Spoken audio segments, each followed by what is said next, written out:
Hey guys, we're back with Rapid City Real Estate News, episode 9 today. We're going to get into a few things, numbers, how the market has shifted since the last time I did one of these videos, and a little bit more of my opinions, how I see the market going forward, all of that kind of stuff. Stay tuned. Here we go.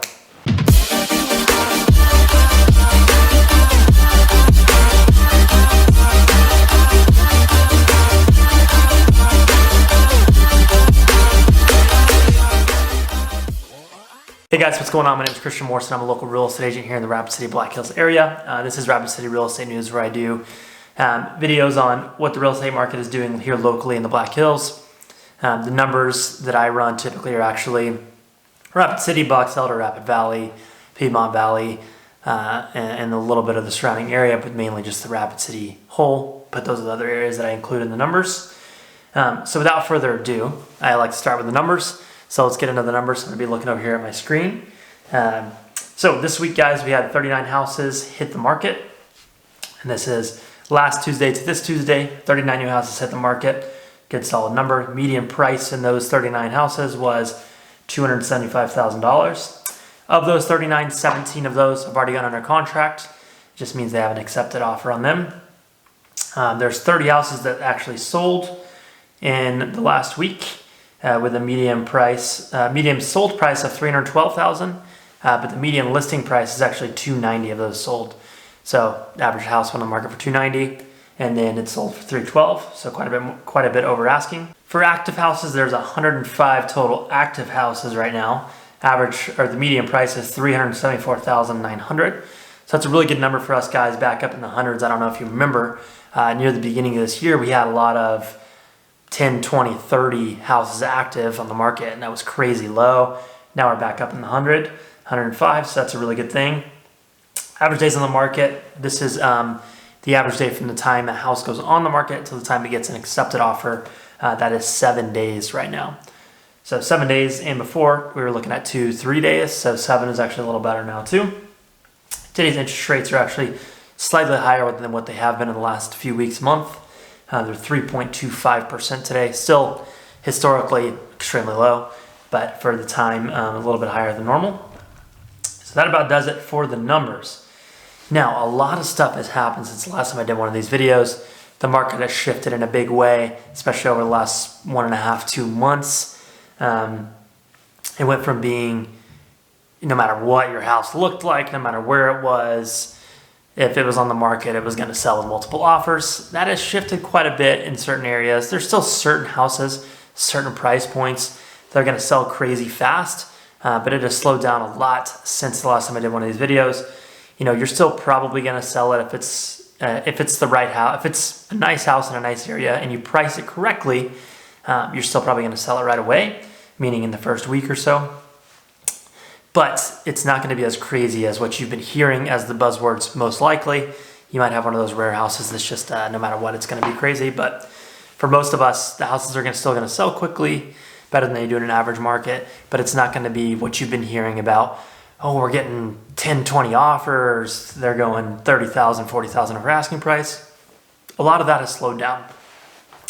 It still happens here and there, but it hasn't happen as much that I have seen and that I've heard and talked to about with other people. So with that being said, if you have been waiting for the market to be at a good point where you can sell your house and then buy something else, I think we've reached that market to where it's doable to sell your house and then go move into something and not be homeless for a long time. Our rental market's still crazy. It's so hard to find rentals, but it's a little bit easier to get into a house now if you're looking at buying or selling and buying at the same time. That's a little bit more doable now. And if I was waiting to pull the trigger, I'd probably do it now if I was you. Now, back on the pricing, I mentioned it. If you price it right, it'll sell quickly. A lot of what happened is a lot of you guys that have houses to sell, you start to get a little greedy. You start to get a little bit too confident, and you start hearing all the buzz about, oh, the Californians are moving here. We're going to make all this money. It's going to be crazy. Well, a few things about pricing. One is the majority of people coming in to look at a house, they're not dumb. They've done their research. They know what houses are selling for. They can tell comparables. People are educated. People aren't dumb. They're going to know roughly what your house is worth. Not exactly, but they'll know roughly what it is.